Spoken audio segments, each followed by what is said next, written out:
Don't you understand? I've already paid in full, and now it's my turn to cash in. You are like one of my pet rats that I stroke, cuddle. It's the date with destiny. It's the countdown to your extinction. What am I saying? All right. The Wrestlebros are back once again. Captain Lou, Vic Blaze, like always. And here to talk a little Halloween Havoc. NXT 2.0. NXT 2.0. And not the tag team in AEW, but NXT 2.0. All right. Right. Not the former Everrise. Oh, yeah, right. Everrise is now 2.0. That's funny because I couldn't even tell that they could work or not when they were in NXT. No, I will say this. Although they're kind of in a similar place in AEW than they were in NXT, they're being presented much better in AEW. So that's good on them. Good for AEW and good for the talents because they really are. They're both good. There's just, we didn't get to see that on NXT. But they're both very good. Yeah, they are.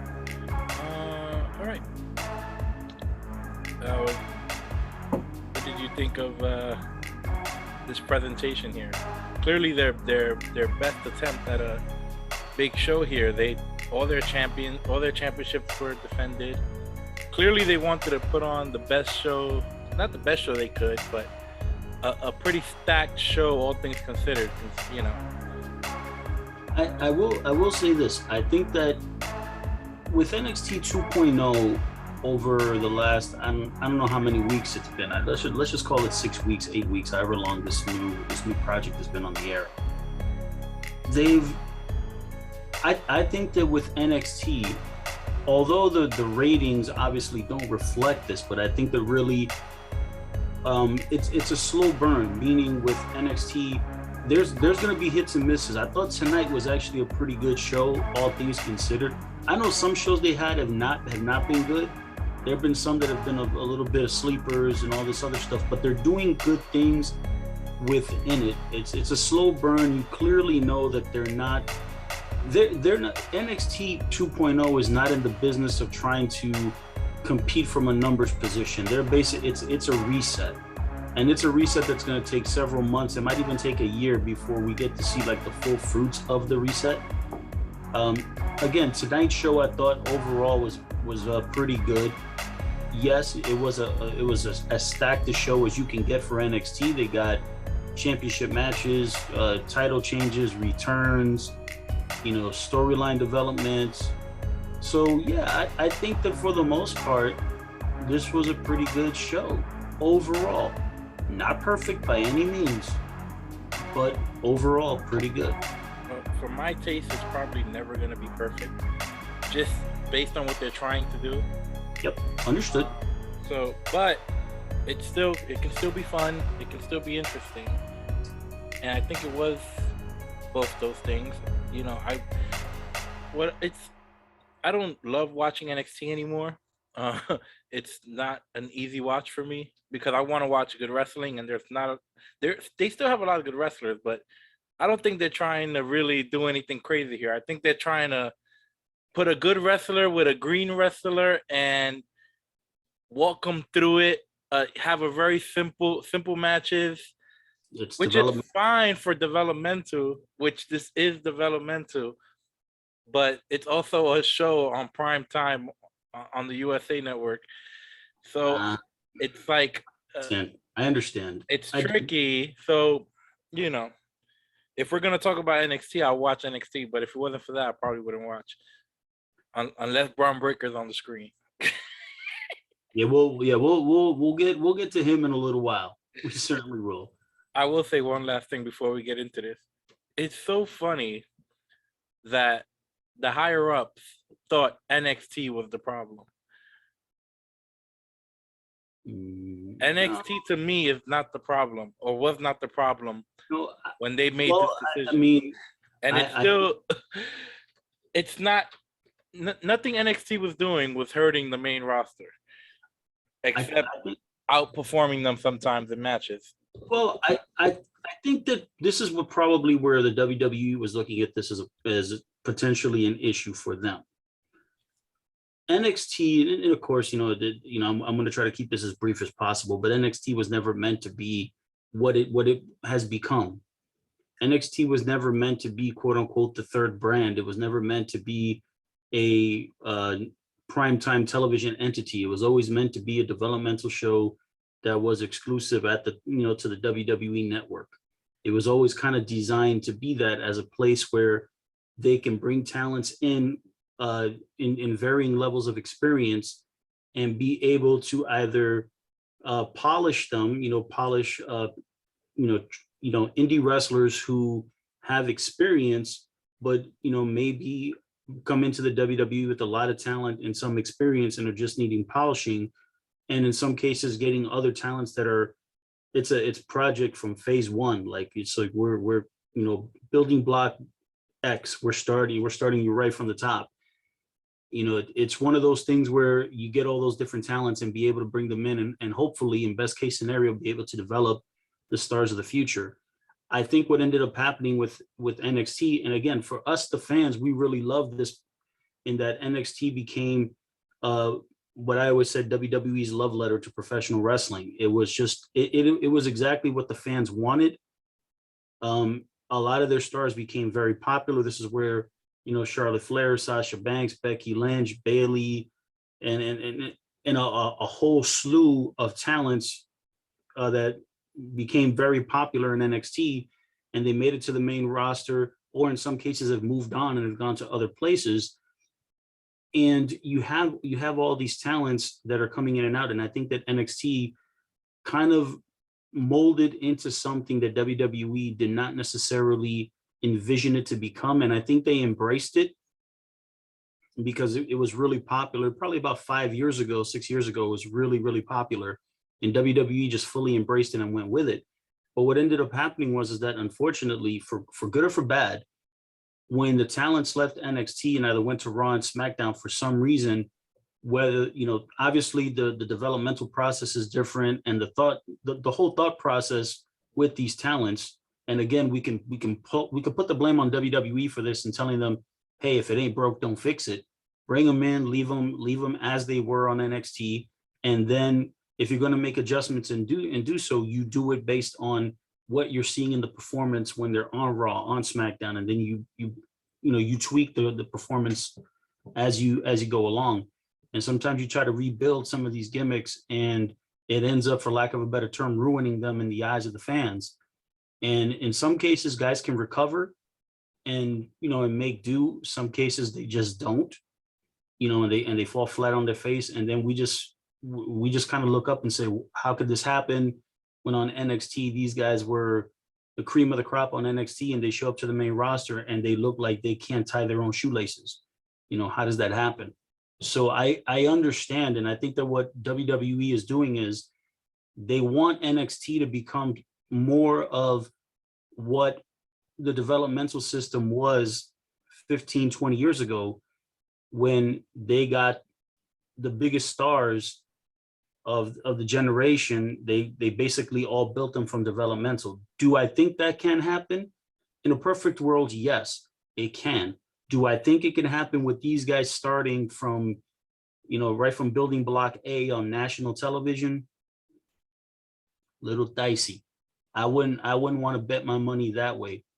If there was a way for the WWE to take NXT off of TV altogether, I don't think they can do this, but if there was a way, that they can just pull it off of TV and put it back on the WWE network exclusively, I think that might be, the ideal end game for them. But in this situation, that will probably not happen.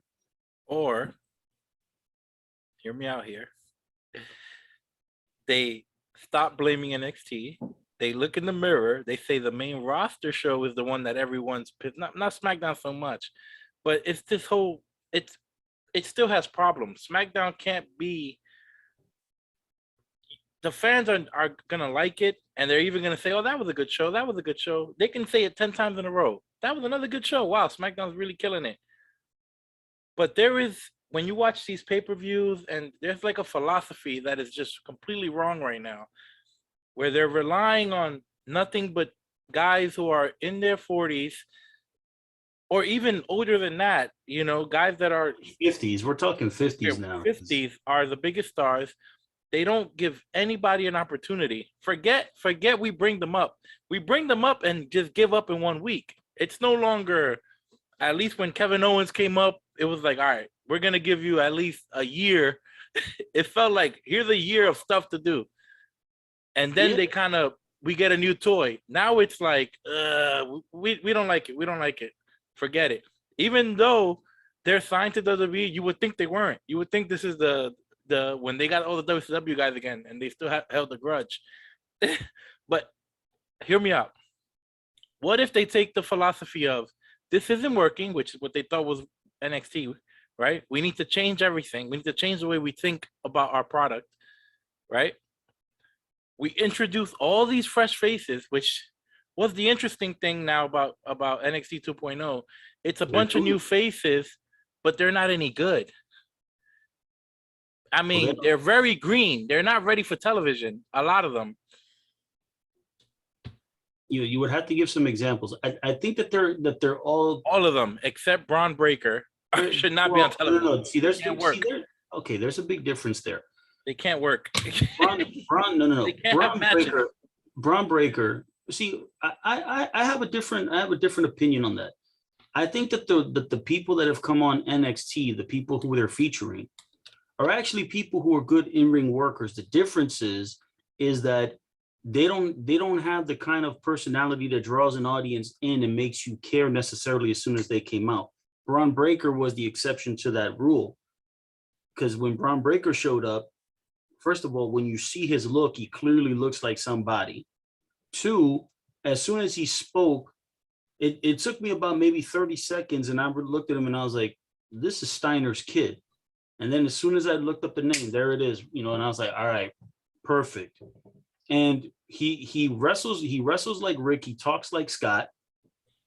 He's got a killer look. And the thing is that he's still as green as he is. He understands it. He gets it. And he's got the kind of personality and the look and the charisma. Everything draws you to him. It's just the wonderful thing, it's wonderful and scary at the same time, is that he's already as good as he is, and he's still got a lot of learning to do.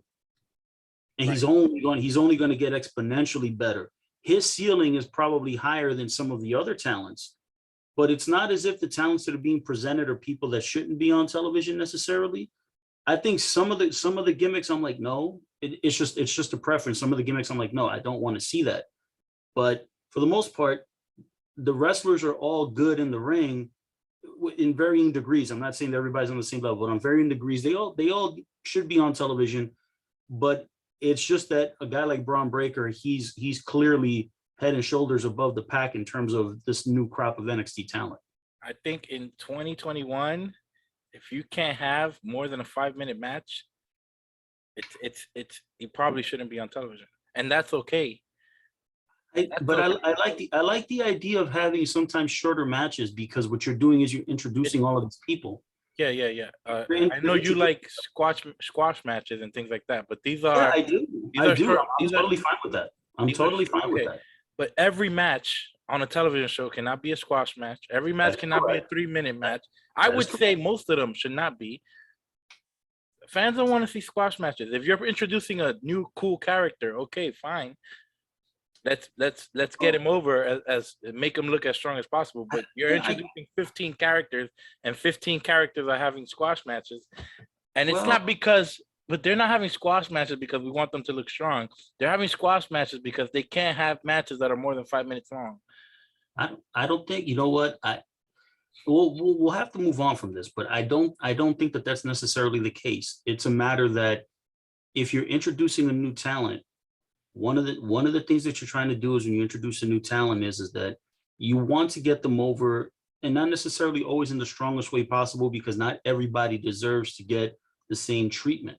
Some gimmicks, like a Braun Breaker gimmick, that when he first appeared in the first episode of NXT 2.0, who did he beat? He beat LA Knight.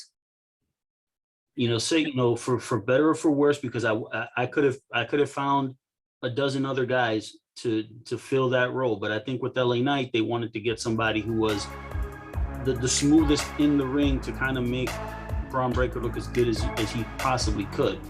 But a lot of these other talents, I mean, I've seen them in varying degrees in other places, and they've all, and I've seen them have longer matches. But when you're introducing them to a brand new audience, we don't need a 10, 12, 15-minute match out of them, not to introduce them. At some point you will get that, but it's not the time for that just yet. You're introducing a lot of different people, and when you're trying to introduce a lot of different people, time is of the essence, and you don't need to give everybody the big long match, not when they're being introduced. Okay, I think some people yes, some people yes, but not most of them no.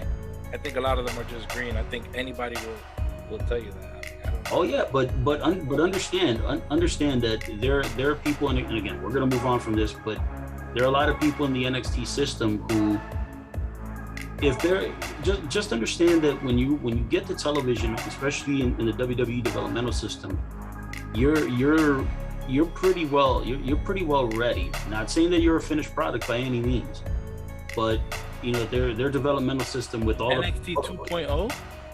Yeah, the NXT system. That's the whole point is they changed it. That's what it used to be. It used to be if you're not ready for television, you probably won't get on television. If you can't work, a really, really high level, you probably, a lot of guys are not, or girls are not going to make it on television. I'll tell you what. That is not the case. It's if you're big, you're getting on television. That's it. They put 20 guys on television because they're big. Like recently, in the last 6 weeks, it's like 20 new. Yeah, but they're talented. They're talented. I'm not going to say whether or not they're talented. What I'm saying is they are green and not ready for television. Well, they're green. I'll agree with that. They are green, but they're talented enough. I've seen you say people who are way, way better than these guys, should not be on television. Way better workers. I think you and I are misconstruing, because again, you're looking at your definition of working, meaning is moves, ability to have a match. Yes, but the difference is that when I look at guys and I say that they're too green to be in the ring, not too green to be in the ring, too green to be on national television, is the degree of difficulty should be a 5 and the execution should be a 10. And a lot of times what ends up happening is that the degree of difficulty is a 10 and the execution is a 5. And although they might be way better than what an individual match might show, but it means that sometimes you have to learn to slow things down and understand that what is the business of said match. And if the business of said match is to introduce you or to give you a push or to elevate the star wrestler while giving you some shine as well, it's all these different little things. People can go out there and do a lot of super athletic stuff, and I can certainly buy that. But at the end of the day, it's always a matter of what is the business of the match. And if, when I watch, no matter who's presenting it, if I look at it and say, if I have to ask out loud, who are we pushing? What's the purpose? And I have to ask those questions, that usually means there's something wrong. All right. Well, all I was trying to say is they should have not done anything in NXT except up the production value, which they did. And I like that. Looks a lot better. I don't like the kaleidoscope colors though. Keep the same philosophy. Keep having these banger matches. Keep getting people over, because this is the thing. The world is a lot smaller. The wrestling world is a lot smaller. Wrestling fans know these people. This is the first time we're seeing them, and they're not as good as they could possibly be. Like, they're not even close to ready. In my opinion, this Von Wagner, this is not the best version of him. I imagine we won't see even close. He probably won't get over, unless something drastically changes. It's a big difference than a Keith Lee, right? There's a big difference. there's a huge difference, but a lot of it happens to be is that with Von Wagner's being, and again, Von Wagner, the way that he's introduced, first off, the fact that he's not mentioned that he is a second generation wrestler, the son of Wayne Boone, otherwise known as, I believe it is Bo Beverly, you know, the Minnesota, I think it's the Destruction Crew in the AWA, you know. So the fact that that's not recognized, it's not said on television, and I think that probably that would go over the heads of probably a lot of the younger audience, because the younger audience may not know who the Beverly Brothers were or the Destruction Crew. They don't know who his father is, because his father was an excellent worker, but not a known super high name to large numbers of wrestling fans. It's not like if it was Hulk Hogan's kid, yeah, you know Hulk Hogan, you immediately, for good or for bad. But there's, when you're trying to introduce, and again, I agree with you, a guy like Von Wagner's got a long way to go in terms of developing his gimmick, but his in-ring work is very solid. But yes, the difference is with a guy like Keith Lee is that Keith Lee came in and he was a well-established gimmick from the indies, you know, well-established personality. He came into a situation where the NXT roster at the time when he first arrived had a lot of bigger name stars, and the fans were much more invested in that particular group of talent that was on the NXT roster. When you begin to disperse that talent and move them onto the main roster, or people leave and they go elsewhere, it happens all the time where whenever roster call-ups, NXT call-ups would happen, there would always be a small period of time where it's like, okay, you have to reshuffle the deck, and then NXT kind of feels like for a couple of weeks, and then it's either, they bring somebody in, they bring in new talents that from the indies, new hot indie acts, and they bring them into NXT, and it's basically like, all right, guy A is replacing guy B when they go to the main roster. So that was the formula that NXT was working on for several years. In varying degrees, it worked or didn't work. Ultimately, it all washes out in the end where people were very happy with it. But that's, it's a roller coaster up and down.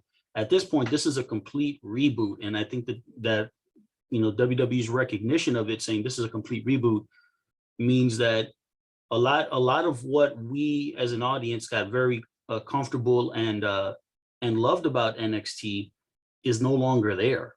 And now it's a matter of one of two things. It's either being open to giving this reboot the college try, giving it a fair shake, and understanding that it's not going to be quick. It's going to take, I'd give it a year, or you walk away and just say, you know what, I'm going to walk away from this, and I'll come back in varying moments, but am I going to be committed to this? No, because my guys are not there anymore, and that's totally fine. Whatever people choose is it's totally cool. Because I think ultimately everybody comes back everybody comes back, even if it's just to check in.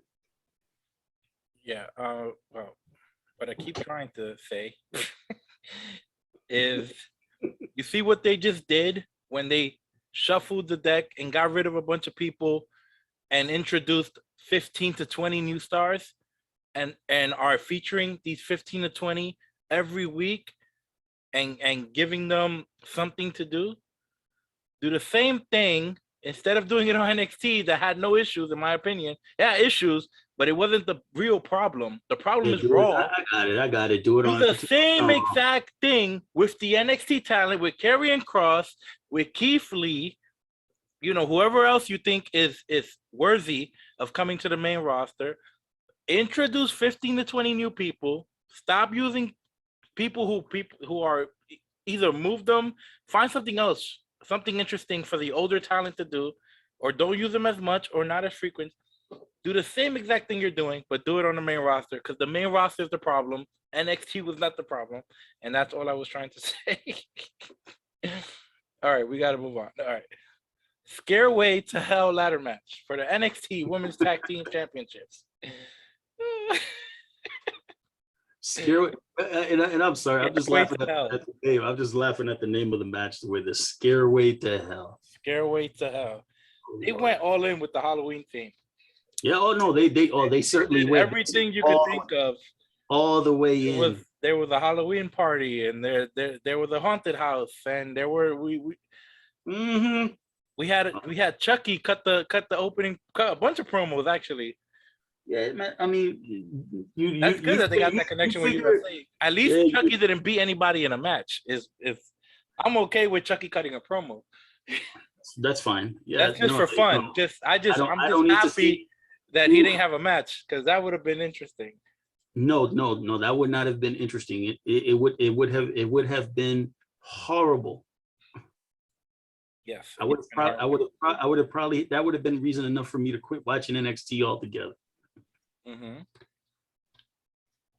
All right, Io Shirai and Zoey Stark versus Indi and Persia and Gigi and JC Jane. Gigi Dolan. Yeah, Gigi Dolan. The former Priscilla Kelly. Yes, she's pretty cool. That little stable is pretty cool. I like that stable. What's their name?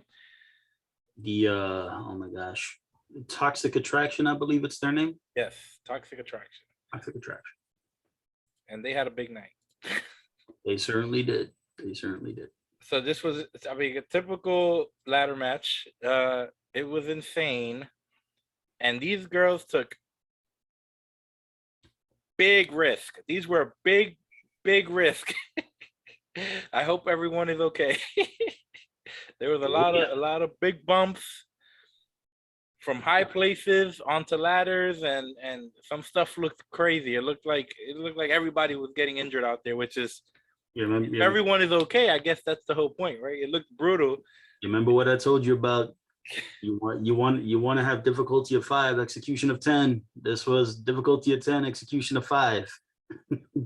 Yes, I mean, but yes, that's why I'm shocked that they went with this kind of match with probably a bunch of talent that haven't had these type of matches in the past. I mean, with the exception, Io's a great worker, so she can have any kind of match, but to expect that from everybody else is not. She's only one of 6. Yeah, but at the end of the day, in my opinion, the right team won. Toxic Attraction won. They are a real team. That's a big deal for me. I want to start seeing some real teams. They look cool. They're like, I feel like they're getting over. They stand out on television. When I watch, I'm like, what is Toxic Attraction doing this week? And I think that's a big thing. Look, Zoey Stark and Io Shirai, that's like they just put them together. I feel like I don't know why they're together, but it's something for Io to do, because I guess they don't want her on the main roster, so they're stuck with her down there. So we got to find something for her to do, which is fine, because she's probably the best worker on the show. Male or female? No. Out of the 6 in this match, yeah, that's. Well, she's probably the best female worker on the entire show. I can certainly concur with that. At least she's been given the chances to prove it, and she's proven it. Maybe there's somebody that hasn't had the same opportunities that maybe we don't know, but as far as what I've seen in NXT history, she's up there. She's really good. But so you said Execution 5. What do you think? What do you think about these girls getting the tag titles? Well, I think that with Toxic Attraction, I think that definitely the right team won this match. Now, I will say this. I think that all 3 teams looked good for varying reasons. Obviously, with Io Shirai and Zoey Stark as the champions, with all due respect, they should not be a team, because there's actually more upside to the 2 of them as single stars. Because I think that Zoey Stark, the way that she was debuted, essentially, I think it was her first or second match she wrestled against Io Shirai when Io was the women's champion. I think that was a match that, although we knew that Io would go over, it was a match to kind of get Zoey Stark over and let the audience know that she was going to be a force to be reckoned with. She was going to be a player in the women's division. And for the most part, she's delivered. With Persia and Indi Hartwell, I actually like them as a team. They actually look good as a tag team. the funny thing is that with Persia looks like she's gonna be, if she develops the way that I think that she will, she's gonna be a top single star within NXT in short order. Probably within the next 12 to 18 months, she's gonna be a force to be reckoned with as a single star. Because Indi Hartwell is a good talent, but when I see her standing next to Persia, I clearly be like, all right, Persia's the star of this particular team. There's something about her that just stands above. With Toxic Attraction, yes, they are a team, they're a unit. The fact that Gigi Dolan and JC Jade is her name, they were introduced as Jane, excuse me. They were introduced as a team, and then when they added Mandy Rose and made it a trio, that was well done. I like the fact that as much as I don't like a ladder match with so many talents that probably have not executed these matches in the past, because there were moments where I thought that, I thought that Io Shirai got, she was like a quarter of a turn away from landing on her head from the one ladder onto the other to the floor. I thought at one moment that Zoey Stark blew her knee out when she went from the ladder to the ropes and landed on everybody. I just thought to myself, these are spots that I don't want to be sexist and say that the women shouldn't do that. It's a matter that these are the kinds of things that when men do it, it's like we still cringe if, God forbid, they slip up and make a mistake, because they can hurt themselves or hurt somebody else. In this particular case, I'm like, with the exception of Io Shirai, who she's a proven commodity to be able to do these types of matches, everybody else is like, not so much. And when you're trying to take these big risks, I commend these women for taking these big risks and for committing. But at the same time, some of these things are very, very dangerous. And when you're talking about a match of this magnitude, I don't necessarily think that I would have laid the match out to have so many of those big risk moves. Although they are typical to ladder matches, I would have probably wanted to maybe trim some of those things out. Another criticism that I have of the matches is that the way that it almost seemed like when the ladies were on the ladders and they were chasing after the belts, there was at least 6 or 7 times during the match when the match could have easily ended, because they literally are just standing there for what seems like 10 minutes by themselves, and all they have to do is take one more step and retrieve the belts. That just means is that when the spots are being done, the women who are supposed to stop them aren't getting there on time. And I get it, if you do it once or twice, fine, you can forgive it. But when it's done as many times, to the point where it was becoming noticeable and becoming a distraction for me, where I'm watching the match and I'm verbalizing it, saying, you could have won this match already. All 3 teams could have won the match, not based on, the way the match was laid out. It's a matter that individual team members were literally standing there forever, for long periods of time, and could have easily grabbed the belts. In the end, again, this is a really minor criticism, but somebody needs to tell Gigi Dolan, if you're up there, love, you got to grab both belts. Because technically the match doesn't end until you grab both belts. Is that true? Yes. In the championship match, you got to retrieve, if it's 2 belts, you got to grab them both. If it's a singles match, obviously you grab the 1 belt. So again, that's a minor thing, that's just me nitpicking, but it's just these are the types of things that if you're going to be up there, you grab both belts. So like that, when your partner comes, you give it to your partner. Not have them show the replay and then have give JC enough time to climb up and then retrieve the other belt. Match is already over. The drama of it is grabbing them both. But again, I like the fact that Toxic Attraction won the titles in this fashion, because one, it allows for two rematches, because it allows both the other 2 teams who lost to essentially work against them in more conventional tag team matches. I think eventually you're going to see Io Shirai and Zoey Stark against Toxic Attraction. Toxic Attraction will go over, and then hopefully that'll be the impetus to break up Io Shirai and Zoey Stark. Because in all honesty, I think that team needs to be broken up immediately, because there's way more upside with those 2 as single stars than they are as a team. They're miscast as a tag team. With all due respect, the only person, in all honesty, There's only one person in the WWE roster who I want to see Io Shirai tag team with, and that's Asuka. Nobody else. And it's not a matter of the Japanese connection. It's just a matter that when you see them together, I can believe them as a tag team. There's something about them together that I can believe as a team. With all due respect to Zoey Stark, she's very, very talented, but she needs to be a single star, and so should Io Shirai. All right. Joe Gacy versus Malik Blade. So this was like a nothing match, but I do want to talk about after the match. What's his name? Harland? Harland, yep. Parker Bordeaux. Parker Bordeaux, who is Baby Brock, or was. That's kind of how people were describing him. Sir, yes, he doesn't look like that anymore. He's completely changed his look. He has the bald head. He looks a lot more like a Michael Myers. Uncle Fester. Looks like Uncle Fester. Yeah, but he's wearing like a jumpsuit type Michael Myers gimmick. He's like he's like a mysterious, quiet guy. And I guess now he's aligned with Joe Gacy. Yeah, I mean, I don't know where that goes, because I don't think I want to see either of them as baby faces, so there's really no money in the split. For me, I guess he can split and they can just both stay heels, and this guy can just kind of be the monster that.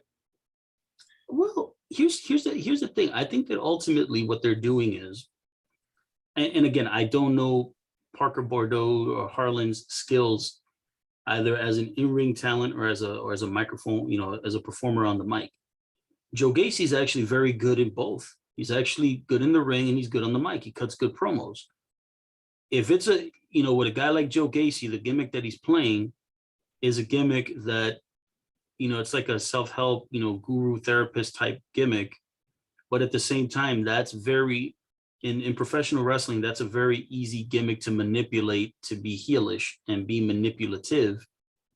And the thing is, with a guy like Harland, if the gimmick is going to be that Joe Gacy is essentially trying to control him and keep him under control, eventually, you'd figure Joe Gacy's gimmick would go ahead and then have full control over him. And it's like he basically sicks him on people.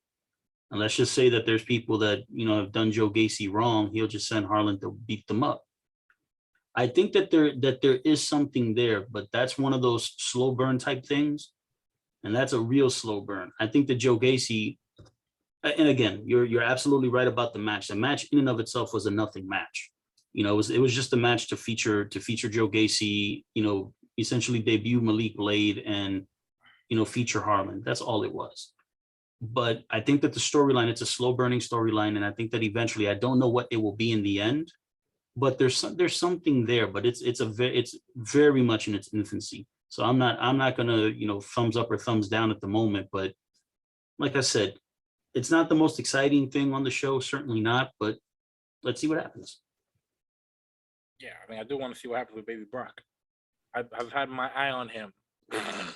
Baby Brock. Let's see. And let's see what happens. Slow burn. All right, Diamond Mine Open Challenge. Yeah, so you can fight anyone in the Diamond Mine, I guess. So Odyssey Jones, baby Mark Henry. Oh gosh. Looks like he could be Mark Henry's son, this guy. There's so many things wrong with this match. Yeah, so Roderick Strong, Odyssey Jones. I mean, again, it's a quick 3-minute match. They got a lot done. But yeah, it's a kind of bizarre. You have this giant man get knocked out clean by Roderick. At least we know he can sell. I mean, he looked like he got knocked the F out. Yeah, and see, here's the thing that gets me about Odyssey Jones. And Odyssey Jones is one of those head scratchers to me, because when I first saw him in the NXT breakout tournament, I thought that this is a guy that I'm like, all right, you got yourself a potential babyface monster in the making. The problem is with Odyssey Jones is that when he comes out, with all due respect, he's just too damn friendly. Like it's to the point where it almost looks like he's not taking anything seriously. And then he comes into the ring and I'm like, you can have the big smile on your face and be happy-go-lucky and all this stuff, but is there anything that someone can do to you to make you mad?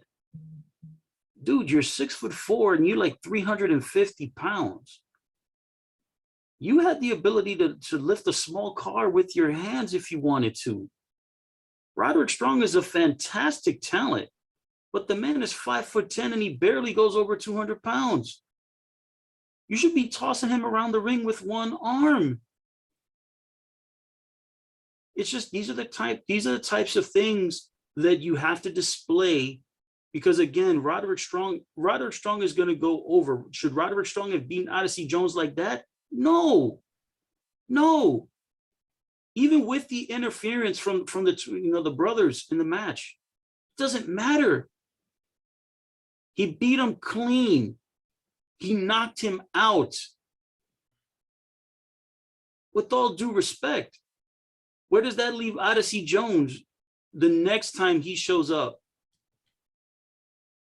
If that was Malik Blade, I can understand that Roddy would knock him out. Not Odyssey Jones. Odyssey Jones needed to wipe the mat with Roderick Strong, beat him up, overpower him, outmatch him, and then the other guys get in and cause a disqualification.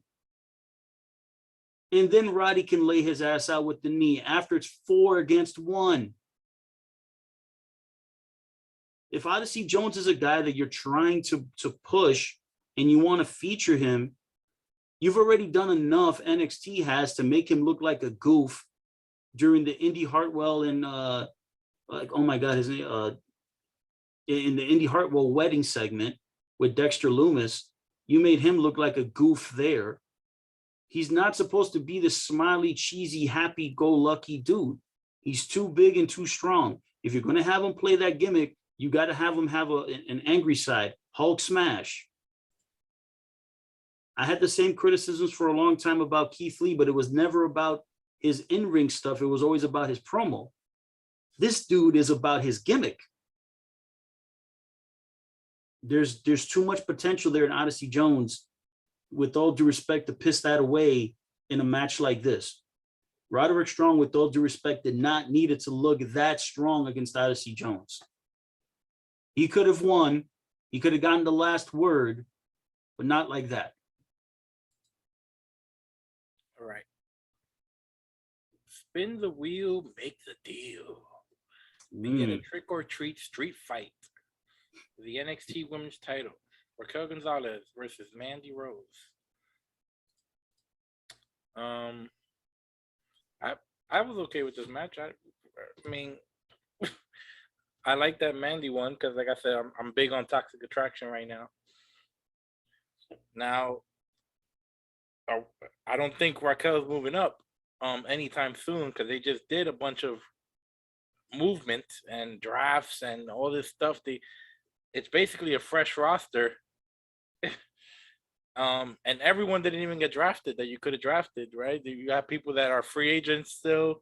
So even though Raquel Gonzalez would probably do well on the main roster, I don't think she's coming up, at least not for another, maybe Monday night after WrestleMania type thing. I will say this, as much as I like Raquel Gonzalez, because I really do like Raquel Gonzalez, but with all due respect, she should not be called up to the main roster before Io Shirai. Yeah, but I think Raquel would do better. I think Raquel would do better initially because of the fact that her look is much more imposing and her work has gotten a lot better. But it's a matter that I've always said it. I think that Raquel Gonzalez makes a better heel because of the fact that her physical look and the way that she works would be much more conducive to that of a heel.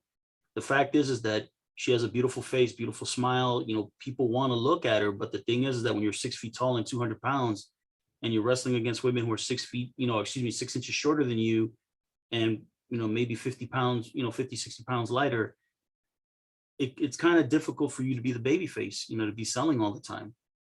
That's that gets to be it's a little dicey. Yeah, it is a little dicey. But you see what they're doing with Mandy? This is kind of what I wanted NXT. The whole big picture, this is kind of what I wanted.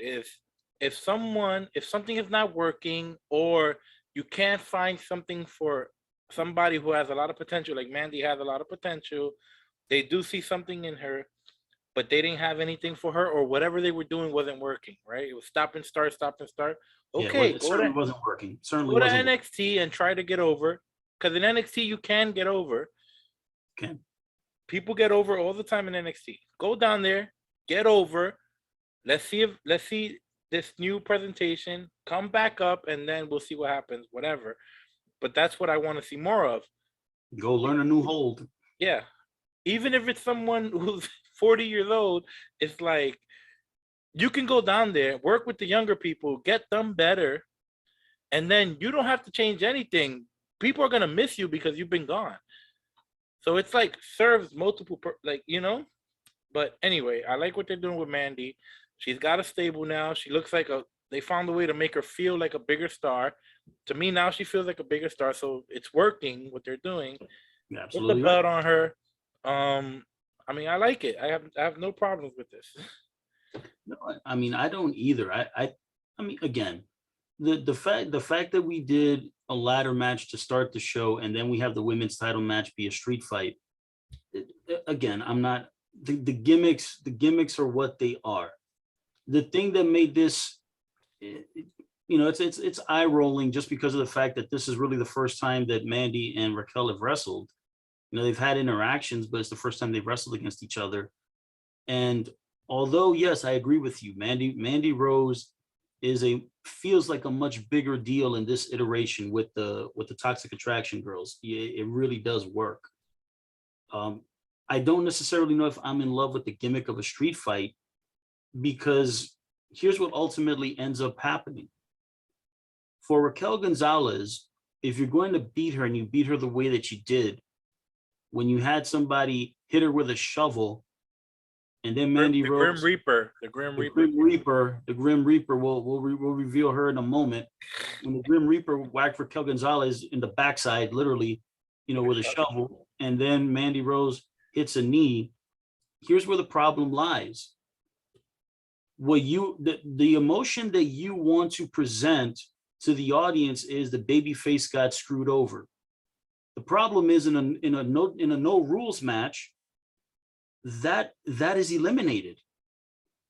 That entire emotional spectrum is eliminated because of the fact that you just look at the babyface and be like, hey, dumb babyface, you don't have any friends to help you.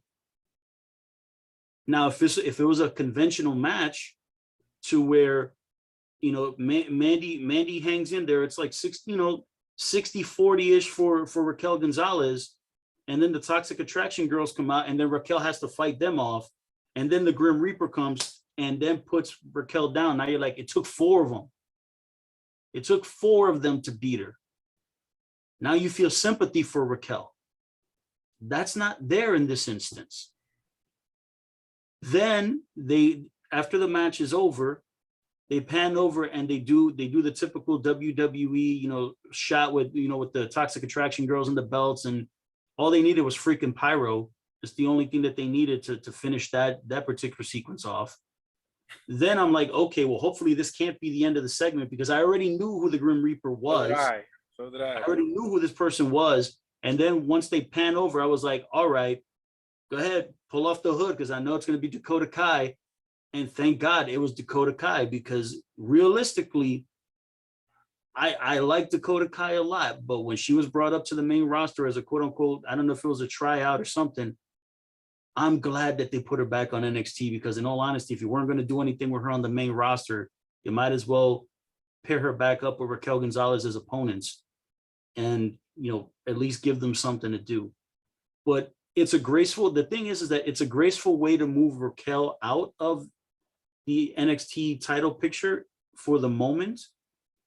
I would have liked this in this particular sense had Dakota Kai been debuted on Raw or SmackDown on television, but yet still said, I got unfinished business with Raquel Gonzalez, and I'm willing to leave, or step away from Raw or SmackDown to come get you on NXT and then cross-pollinate the story as a means to then be able to get Raquel Gonzalez on either Raw or SmackDown with the hope that that audience will then be like, all right, let me check out what's going on NXT.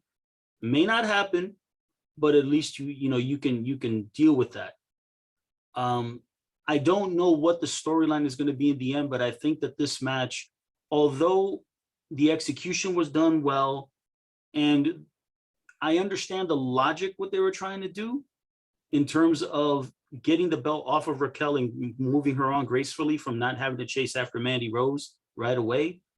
I think that the one piece of logic that was messed up was the fact that they made this a no rules match. So there's no way for the audience to feel any sympathy for Raquel Gonzalez for being screwed over, especially knowing that Mandy Rose basically beat her by herself, because it's not like the fatal, the Toxic Attraction girls came out to help her. That's a big component, because if you want to make Raquel look good, again, 6 feet tall, 200 pounds, you should be able to whoop everybody's ass. If you're going to beat her, you got to get sympathy on her. The way you do it is you got to pile it on. You got to get more people involved. No one person, with all due respect to Mandy Rose, Mandy Rose is not, she's not a little Lily by any stretch. She's a physically fit woman, but when you stand her next to Raquel, still, she looks small standing next to her. Raquel should be able to dominate in a one-on-one match. Yeah. We also have this haunted house gimmick. Rick Williams walking through the haunted house looking for Dexter and Johnny Gargano. This is all comedy. It is. I don't mind comedy. Some things hit, some things don't. They tried a lot of things. I like Gargano and Loomis dressed as twins. I thought that was funny. Besides that, they go through the house, they do a couple of funny moments, and they run into Loomis and Gargano, and they hit them, and then they run off, and that's it. I think that this is kind of a callback to what they did last year, but I think it was Dexter Loomis versus Gargano, if I'm not mistaken. Yep. So now to have Gargano and Loomis as a team, yes, it's all comedy, and you can look at it from that perspective. However, for me, it's like, I like the team of Carmelo Hayes and Trick Williams. I like them as a team. I think that there's something special there with those two guys. And I appreciate what I see out of them. I know that both of them are green, particularly Trick Williams. He's very green, but he's got an outstanding look. He's got tons of personality and a lot of charisma. And you can say the same for Carmelo Hayes, although Hayes is he's a more seasoned wrestler. With Loomis and Gargano, like I said, I like Shaw, the man behind Dexter Loomis. I don't necessarily like the Dexter Loomis gimmick. So him and Gargano, yeah, it's a callback. It was fun, lighthearted entertainment for the purpose of. What I'm hoping for is that this is going to lead to some type of program with these four guys, and that it can be somewhat serious, because in all honesty, Dexter Loomis has to get to a different level. You have to hear him speak. You have to hear him have some emotion. He's got to get mad. Gargano, I think that Gargano is a babyface. I've always liked Gargano better as a babyface than as a heel.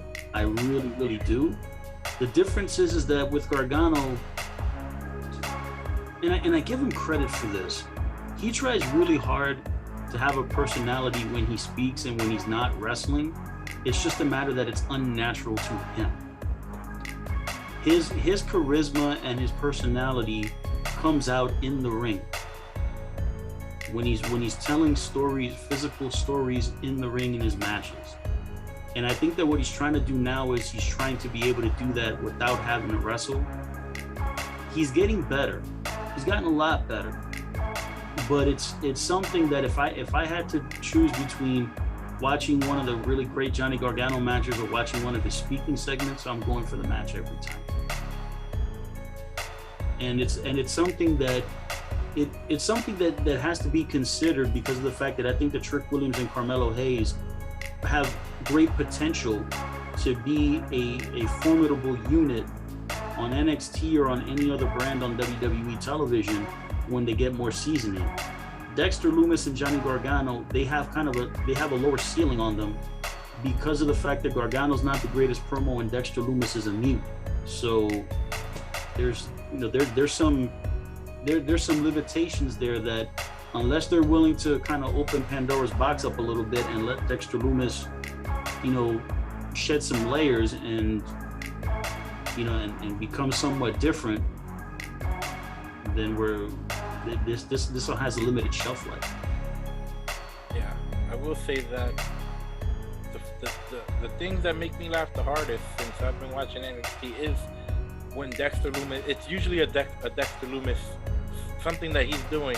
So I'm guessing when he's a serious babyface, it doesn't work. No, it has to be ridiculous comedy, or he has to be a serious heel. And since he's not a heel, it wasn't working for me at all. At least I can get a laugh every now and then. Now with him doing mostly comedy, so at least they found something that's kind of working. And like you said, Gargano is not funny, in my opinion. Maybe he is in real life, but on television it doesn't seem to work. It doesn't come across, no. Yeah, and he doesn't have, his personality is not great on television. But I guess now that he gets to play off Dexter Lumis, it's working a lot better recently. So if they're gonna keep him as a babyface team for now, I'm cool with that. I mean, they already had their rivalry technically, so I really don't want to see them get together just to break up and have another rivalry. No. I think we ride this until Gargano's ready to be a babyface, having great matches in the ring, and then that's it. And then it's over and done with. No more feud, whatever.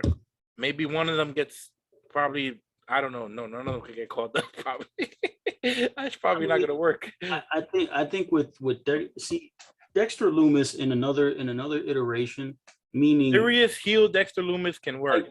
Like let's say that if I'll use this example. Let's just say that James Mitchell, the Sinister Minister, James Mitchell, were in the WWE as a manager.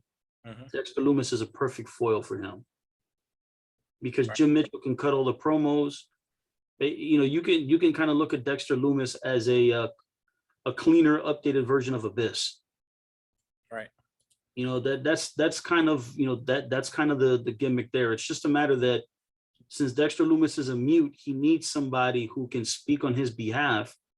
And if you want to make him a serious monster heel or babyface, however you want to lay it out, there has to be somebody who speaks for him. And the fact that they don't have, they're trying to introduce managers, in particular. This is why I like, Malcolm Bivens, Stokely Hathaway. I'm so happy to see him in WWE in with the Diamond Mine and doing a good job there. But they don't have the type of personality that could work with Dexter Lumis as a manager that can accentuate the gimmick in a really powerful way. So with Gargano, if they're doing this whole odd couple comedy thing, that'll work for now. But do I want to see these guys split up and wrestle each other again? Absolutely not. All right, we got Grayson Waller. He's out cutting a promo, blah blah. Follow me on social media. He's dressed as Dracula. LA Knight comes out, also dressed as Dracula. So they have a funny little moment there. Who wore it better? Yeah. And then we get the debut of Solo Sikoa. Solo Sikoa, yep. Who looks pretty cool. One of the Fatu brothers. One of the Fatu family. Yes, he's another Uso. Yep. And he looks like them too. If you look, he looks just like them. It's just like them. It's just not enough to be a twin, not enough to be an identical twin, Close but enough. enough that it's undeniable. Oh yeah, no. Yeah. Even if no one said a word. Oh yeah, you knew exactly. Like, oh yeah, this guy's related. Yeah, you know right away. Mm-hmm. Because he looks more like the Usos than any other Samoan dynasty member, right? He looks he has their face, like it's the same face. It's crazy. I gotta check out whether or not he's actually one of. I don't know if he's one of their. He might. I don't know if he's one of their brother. As far as I read, he is their brother. He is the younger brother. Oh, okay. So okay, I can certainly believe that because they look just alike. Yeah, I would. Supposedly he's Rikishi's son.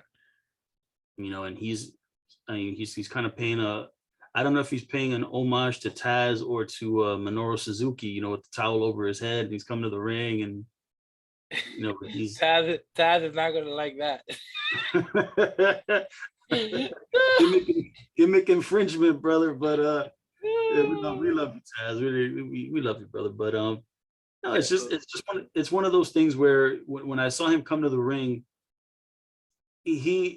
it's so weird because the way that they want to present him is in this like super badass mode. With all due respect, he's too small to be that guy. But when he came into the ring and he had his offense, it looked stiff, it looked good. I will say this for Grayson Waller. Grayson Waller, I like him a lot. That guy's got a hell of an upswing going in his direction. His ceiling is really high. You know, he had several segments where he had to cut promos on this show. He did a very good job. He did the backstage segment in the Halloween party. He had the interaction with Cameron Grimes, where they're trying to, he's trying to find a girl and he don't know how to do a pickup line now. But and then Grayson Waller, his interaction with LA Knight was really good. So in all honesty, he did a very good job in this particular show. But going back to Solo Sikoa,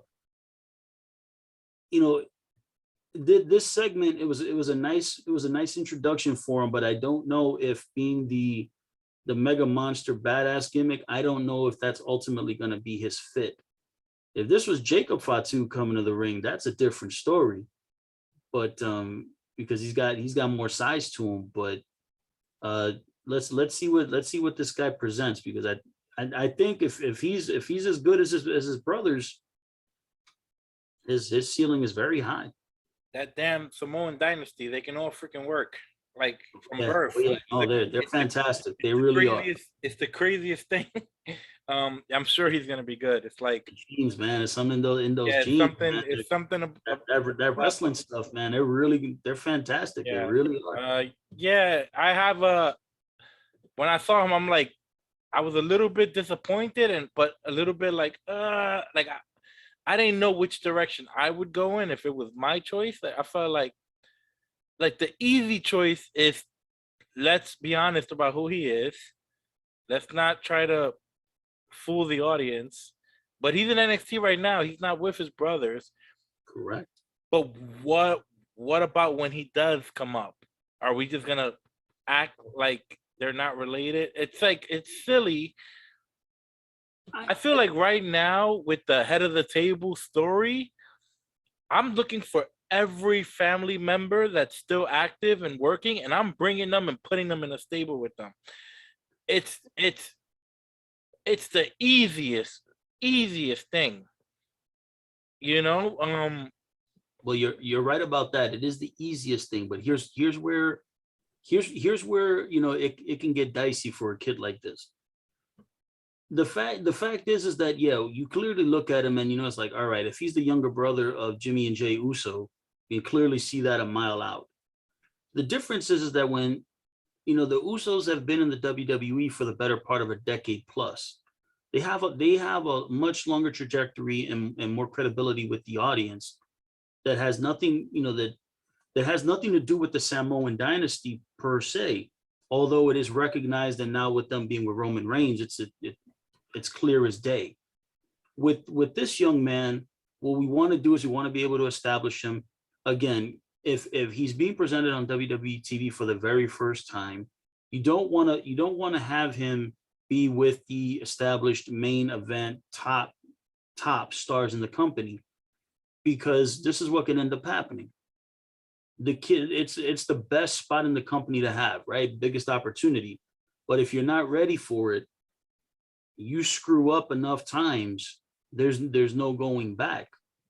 Versus if you start him here, this is a low leverage situation where he can come in, get established, do good work, and if and when the day comes that he comes up to the main roster, if he's established enough in his gimmick, and it evolves into that he could still be Solo Sikoa, but then be recognized as one of the Samoan dynasty members, then absolutely you run with it. But you want to give this kid a chance to establish himself as whatever he's going to be in this particular gimmick, and see where it goes from here. Everything is a slow burn. It's an introduction. Again, not perfect, but I'm interested enough to give him a chance. No, I mean, I'm definitely excited for him, and just because I know how good the whole family is capable of being.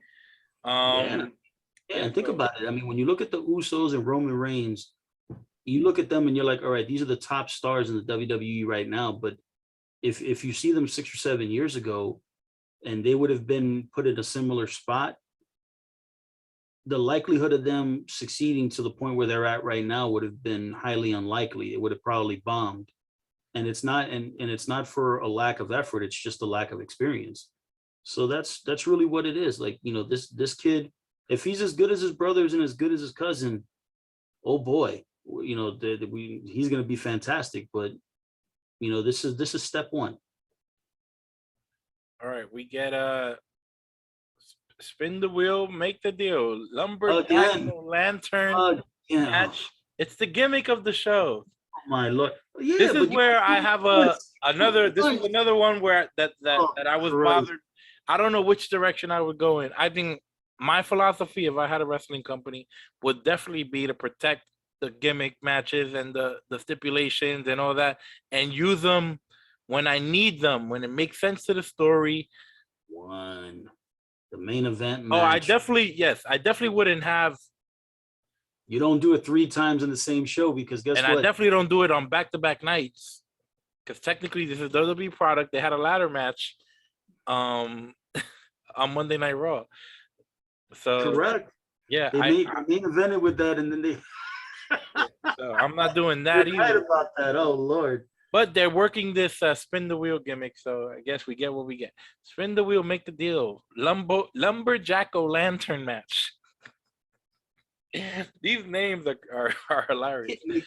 Whoever's coming up with these names, man. At least there's somebody in the back trying to be creative here. I guess so, but damn, like these are creative Halloween themed names. You just can't say a ladder match. Texas Death Match. Well, they're trying to make it fun. They're trying to make it fun. It's okay. I guess so. But... Imperium versus MSK. So, I mean, it was, to me, I really like this match. These are people who, in my opinion, are really good workers and can have more than a 5-minute match. So I was happy to see them. And why did it need to be in a Jacko-lantern? What do you call it again? Lumberjacko lantern. Lumberjack, come on, man! I can't even say it. Like, what? Oh my gosh! Why would you do that to these guys? These Imperium guys are looking better and better. I can't believe they're in even better shape now than they were a year ago, and they were already in pretty good shape. They keep getting in better shape, like little by little. Like they are shredded. They were shredded tonight. I was like, Jesus, these guys look great, and that's probably why they won, huh? I'll tell you what. Listen, despite the name of the gimmick, which is just ridiculous, but the one thing about this match is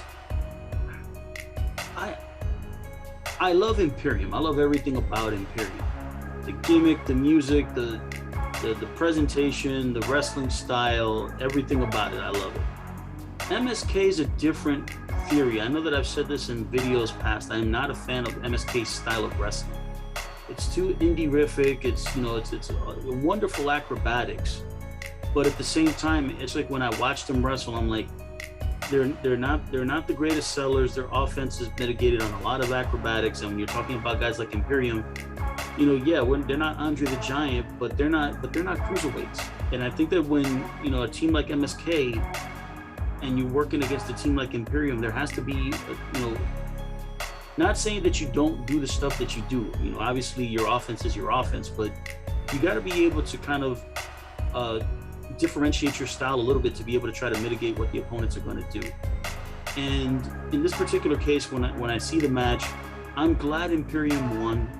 I really am. I'm glad they won this match because, in all honesty, I think that MSK in this run, and again, this is not their fault, but I think that with them, they come across right now as better contenders than they do champions.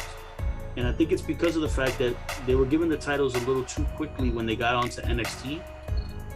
And I don't necessarily think that they've been, I don't want to say not around long enough, because I don't think that that's necessarily the issue. It's more a matter that they kind of have the Odyssey Jones issue. And the fact that they seem really fun-loving and, white meat baby faces, but I don't think that they've been presented with an issue that forces them to be a little more. It's just, we do what we do, we win, we lose, whatever, but not being presented a challenge that really seems like there's a true threat to them. And I think that with Imperium, Imperium winning the match now can, brings a different style now with the tag team champions, because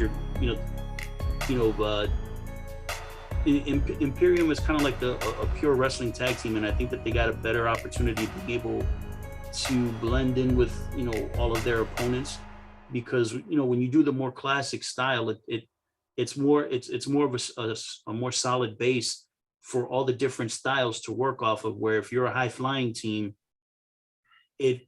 depending on who your opponents are, the match could be a mess. So I think that that's where Imperium can kind of be a more solid base for their, for opposition. I want to root for MSK because I think that they're good athletes, both of them, and they do good acrobatics, and they're really good gymnasts. It's just a matter of I'm not a big fan of their style. And I think that if they can be put in a position where they're made vulnerable and that I can get sympathy for them, then I would be interested in seeing them be champions again. But at this moment, I'm actually glad that they lost. All right, we get Bron Breakker versus Tommaso Ciampa. No spin the wheel gimmick. Thank goodness. But we do get Chucky in the locker room with Bron Breakker.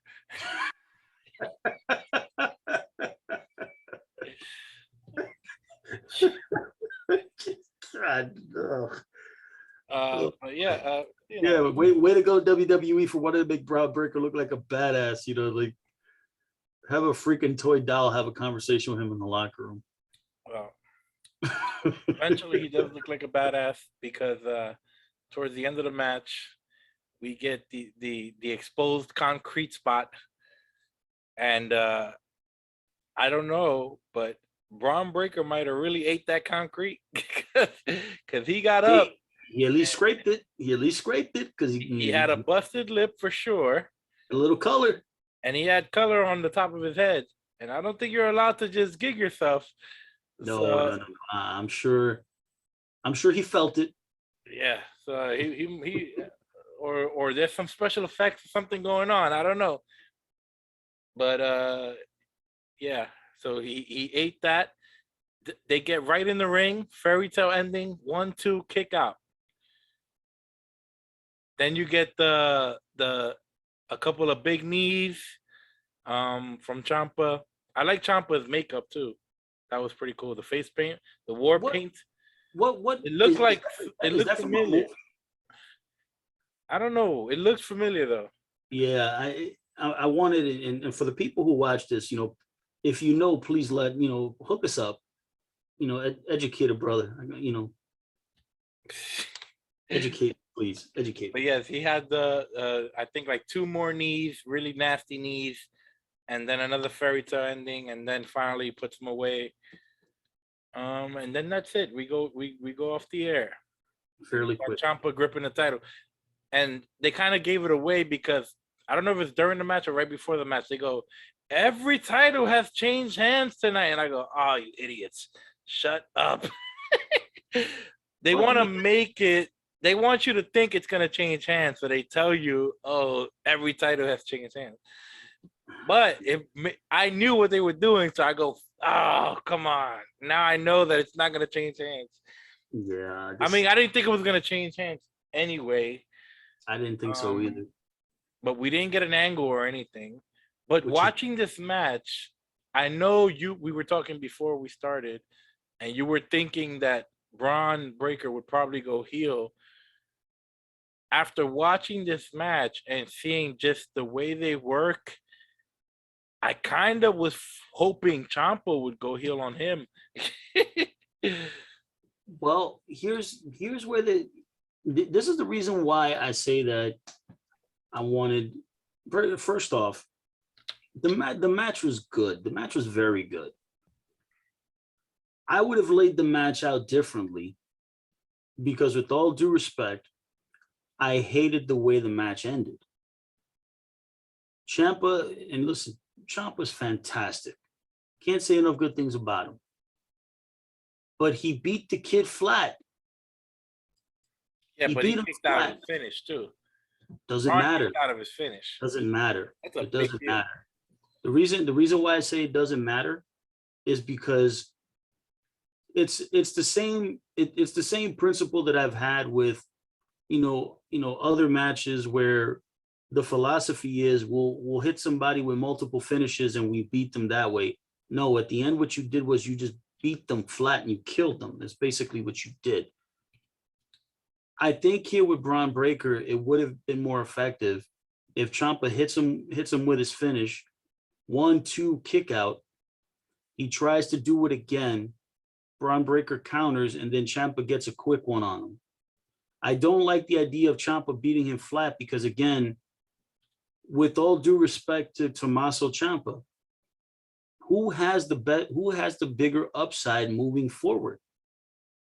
Bron Breakker, not Ciampa.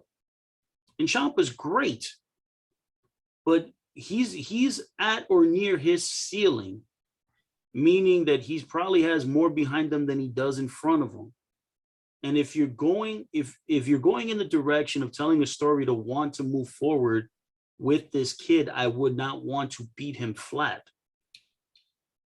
Because yes, I can understand for Bron Breakker as a rookie, when you get beat flat, you get beat by the NXT champion. There's no shame in losing to the top guy. But damn it, now, again, it's not as bad as Odyssey Jones, because obviously, the DDT on the floor, the multiple finishes, the knees, all the things that Ciampa had to do to get to that point. But still, I want it to be something where Ciampa gets a quick one where he realizes in his own mind, he's like, I escaped. That's what I want. That's the feeling that I want Ciampa to have leaving. That he knows if you want to have the Ciampa go heel, he knows he escaped. And if Bron Breakker was to knock on his door again, he may not want to take that challenge. For Bron Breakker, if you want to turn him heel, he can look around. It's not like he's going to turn heel right in that moment, but he can look up and say, man, I had you. I want you again. And then he can lose to Ciampa again a little more emphatically the second time, and that's when he gets pissed and he breaks. Because he realizes that something is wrong. And if at that point, the WWE was to be able to get Rick or Scott Steiner to come in and essentially coach him up and look at him and be like, listen here, boy, and give him the Steiner pep talk and then put him out there. And then on the third try, new NXT champion. But there comes a point where when he beat him flat, it almost seems that what is being told to me is Bron Breakker will be the NXT champion at some point. It's just not happening now. And they're emphatically telling us that for now, Ciampa's going to be the man and Bron Breakker's going to come down a little bit, and then we're going to build him back up to that spot. That's what it comes across to me that this match, the way that it ended, did. And for me, I don't like having to see guys who have top star potential get beat that flat, because sometimes if you get beat by the top guy in that and you're skyrocketed to that position, it almost seems like, if you're going to use your premise that Bron Breakker is the breakout star of all these new talents that are being introduced, and he got beat flat by the NXT champion, then him killing everybody on the roster that in your eyes are less than, then he has to win the next time. Well, I'm with you and I'm against you. Okay. Here's the problem with WWE and the way they've conditioned their fans. I got you. In WWE's freaking world, yes, that's it. It's over for Bron Breakker. Not really, but I don't like him flat. flat. I don't like that. I don't like that. That's Period. A WWE thing, though, because you should be able to lose flat every now and then. He's a rookie. He should lose flat to Ciampa, in my opinion. Ciampa shouldn't have to cheat. Ciampa shouldn't have to, nothing should have to happen. He should be able to, just because he's the veteran, Ciampa's better than Bron Breakker. He's better than him. He should be able to beat him clean, but give him something. That's the point. And he did, in my opinion, only because I know it's weird, because I feel like if AEW didn't exist, right, and I didn't get to see some clean finishes, then I would be with you and I'd be like, that's it. Damn, but I've seen some stories recently where somebody gets pinned clean, but they're a rookie, but that rookie comes out better in the loss, and I think I'm okay with this, because maybe in the main roster I would not be okay with it, but right here I'm okay with it, because I feel like this was a chance for Bron Breakker to have a breakout performance, and no pun intended, but they gave him a great opponent, right? Ciampa. They put on a big show in the 2.0 world, right? This is probably the biggest show they've tried to put on. Oh yeah, absolutely. And they gave him a high profile moment. And to me, he didn't look less than, right? No, he certainly did not. He looked fine. He held his own. He did his part. He stood out as a future star. And by the end of it, all I thought was, okay, this guy's going to be champ someday, and he'll get him. I don't know if it'll be in 3 months, 6 months, 9 months, or a year, but he's going to get him. And when he does, it'll be a big, big deal. So, and, I think giving him that kick out, after the cement and after the concrete, after the concrete, and the getting color accidentally maybe, and then getting hit with the fairy tale ending and then kicking out, that's his moment. That's the star-making moment. And all he has to do is keep getting better. I agree. Listen, I've seen matches, where, in AEW specifically, where the rookies, get beat, and they get beat by the more established stars, and the rookies do look better on the other end of that. However, with all due respect, when you take a look at those rookies, the way that they're being presented as guys who are up and comers but still need seasoning. They still the way that they're being presented is their projection is longer term. Where a guy like Bron Breakker, although the internal belief is this is a long-term project, and it should be a long-term project, but the way that he was presented and the way that he just immediately just stood out, he's presented in a different spot to where a lot of your logic, which makes a lot of sense, doesn't necessarily apply totally in this case. Should he have lost to Ciampa? Absolutely, he should lose to Ciampa. Should Ciampa cheat? Absolutely not. The thing is, should he have beaten Bron Breakker flat? No. When the DDT on the concrete, the serendipitous color, wonderful. Hit his finish. Boom, 1-2, kick out. Wonderful, great. Ciampa goes for it again. Bron Breakker counters. Bron Breakker is going to try to hit Ciampa with his finish. Ciampa counters, roll him up, 1, 2, 3. Quick win.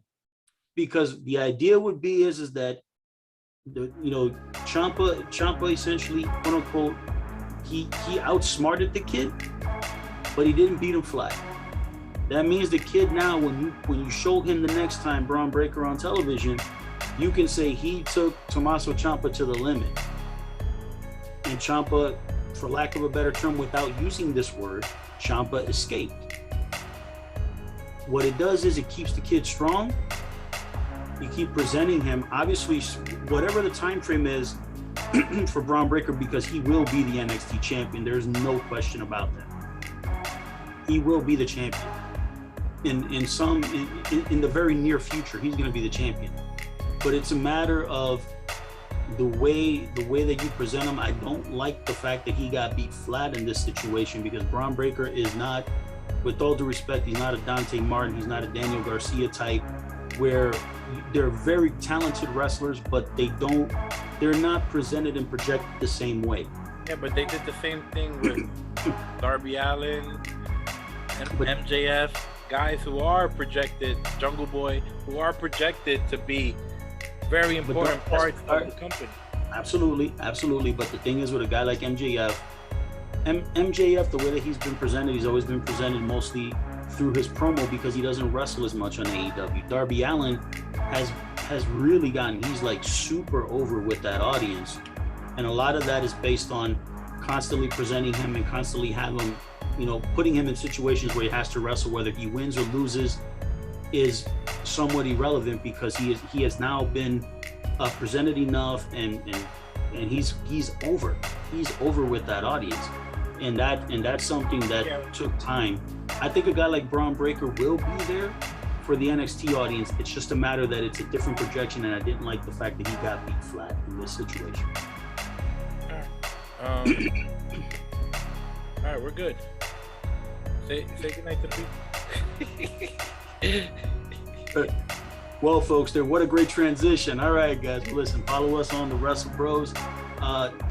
Before I even say goodbye, I just wanted to thank you guys for the positive feedback on the last episode. I know that we've gotten some comments. Guys have missed us. People have missed us, and we missed you too. We're happy to be back, and show love, show support.